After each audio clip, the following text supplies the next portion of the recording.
Uma das coisas que eu me lembro que um professor falou para mim, falei, gente, quando você entrar dentro de um sítio, quando vocês começarem a trabalhar com um produtor, uma produtora no meio rural, vocês não pensam que eles vão, se eles tiverem plantação e animais, eles não vão contratar um agrônomo, não vão contratar um médico veterinário, não vão contratar alguém para fazer a eletrificação, eles não vão contratar alguém para construir uma granja para o porquinho deles. Não, não vão contratar, vocês têm que se virar. Porque eles não querem, né? Eles não querem ter esse gasto, tá? De pagar um profissional para cada coisa. Então eu aprendi na faculdade que nós agrônomos tem que ser o mais completo, o mais universal possível. Então eu tive construções rurais, eletrificação rural, irrigação e drenagem, eu tive aula de barragem, eu tive aula de tudo que vocês possam imaginar, engenharia, parte de mecânica, manutenção de motor a diesel, regular pulverizadores, entendeu? Trabalhar com topografia, trabalhar com formação de curva em nível, em curva em desnível, isso tudo.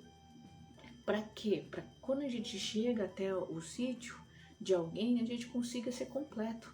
Eu cheguei até um produtor que acabei até dando uma de veterinária, entre aspas. Uma madrugada, 3 horas da manhã, eu recebo uma ligação lá pedindo para ajudar que a cadela dele estava parindo. Tive que dar uma ajuda por telefone, mas eu consegui acalmar. No dia seguinte ele deu um salto dessa altura de alegria que nasceu tudo saudável. E eu não sabia nada. Então assim, eu tô aí com essas coisas, com isso que o meu professor falou na faculdade, com os conhecimentos que eu tive dentro da faculdade, com o contato que eu tive, além da faculdade que eu fiz, depois que eu me formei, eu fiz o mestrado, também tive envolvimento com o produtor, eu fiz meu doutorado, fiz 2 pós-doc, sempre com envolvimento com os agricultores e agricultoras. Porque se não fossem eles, qual é o motivo de ter faculdade de agronomia nesse mundo? Não só no Brasil, mas no mundo todo, não é verdade? Então, eles me embasaram isso, que eu tenha essa paixão. Como eu já falei para vocês, no campo as coisas é muito mais difícil, mais demorada. Muitas pessoas não têm recursos para ter um tratorito, para ter uma roçadeira a gasolina. Isso eu não consegui aos poucos. Então, o que eu aprendi no meu dia a dia eu entro dentro de um sítio, eu tenho que observar o que está em meu entorno, qual que é as condições que o produtor tem, qual é a possibilidade financeira, porque quando a gente trabalha com o dinheiro do outro, a responsabilidade tem que ser muito maior, porque não é o meu recurso financeiro que eu vou direcionar para comprar um adubo ou alguma coisa que precise na roça. Então eu tenho que pensar, não tem outro jeito, outra alternativa? Tá, então vamos trazer de fora. Mas tem como usar algo aqui dentro? Ótimo, então vamos usar aqui dentro para eu não gastar. Isso foi uma coisa que eu sempre tive. Eu sempre tentei trabalhar dentro do recurso que o produtor tem. Então, por exemplo, vamos supor, eu chego ali num sítio, precisa de uma nutrição, eu olho em volta o que eu posso usar para dar de alimento para a planta. Ele tem uma vaca, então já tem esterco, pouco, mas tem. Ele tem um lugar aqui, uma palhada, né? Ou embaixo de um monte de árvore, um monte de folhas. Então eu vou colocar para usar. Então assim, isso foi algo que eu fui começando a fazer. Aí pensando no seguinte, eu acho que o defensivo químico ajuda muito, quando de repente a gente perdeu a mão no controle preventivo. Porque quando a gente faz o preventivo, prevenir para não remediar, que no caso remediar seria o uso do defensivo químico. Então eu vou fazer o quê? Eu vou tentar com as caudas, com uma cauda bordaleza, uma cauda viçosa para conseguir controlar ali uma doença, um leite cru de vaca junto com água, né? Uma água detergente e óleo para poder controlar um inseto, um fumo de corda fervido, né? Colocado ali para poder segurar e repelir uma praga, usa a urina de vaca curtida e assim por diante.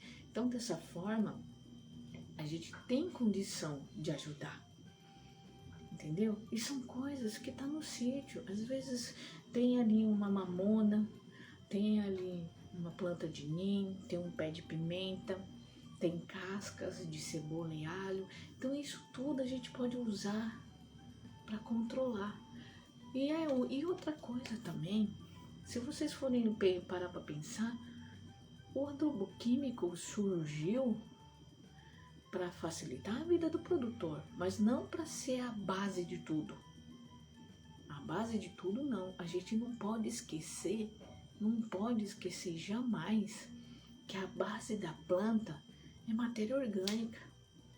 Eu vou repetir de novo. Alguém já viu alguma pessoa entrando dentro da mata com um saco de adubo químico nas costas para adubar a mata?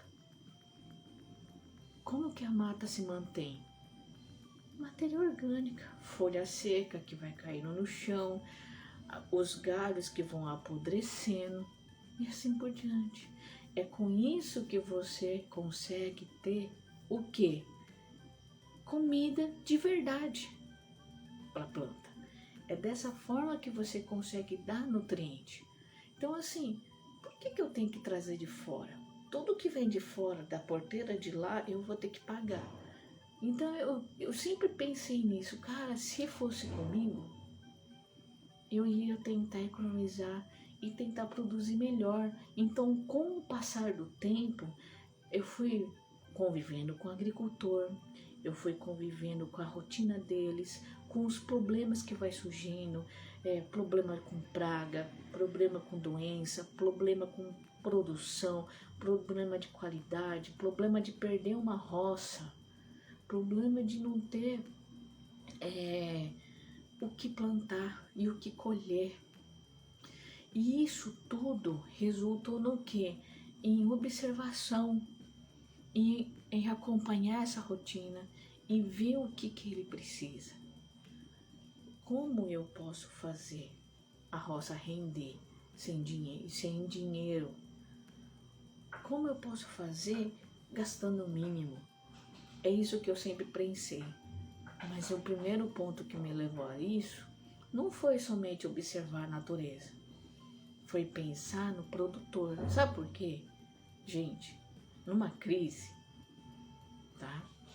Pensando em produtores particulares, numa crise, o primeiro que vai rodar de um sítio, de uma fazenda, é o agrônomo.